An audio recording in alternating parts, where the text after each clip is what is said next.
Ito ang prutas na nabanggit sa Biblia at Quran na inutos kay Birhen Maria na kainin niya matapos niya maipanganak si Jesus. Ang dalawang kasulatan ay nagkaisa sa prutas na ito, kaya't sigurado maraming benepisyo itong taglay sa ating katawan. Tara at alamin natin.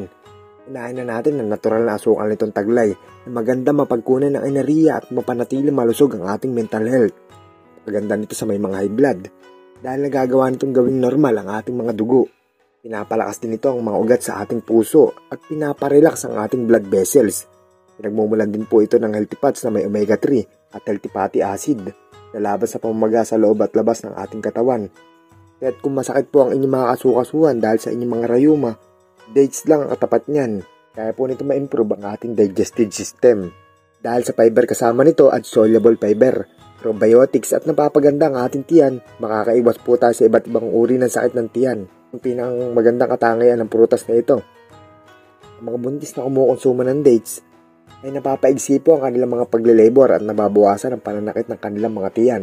Ayan po ay lumabas sa pag-aaral ng mga scientists at bumaba po ang porsyento ng mga nasisarya ng mga buntis. Mataas din ito sa iron at protein na magandang kombinasyon para mas maging maganda ang development ng bata sa loob ng sinapupunan.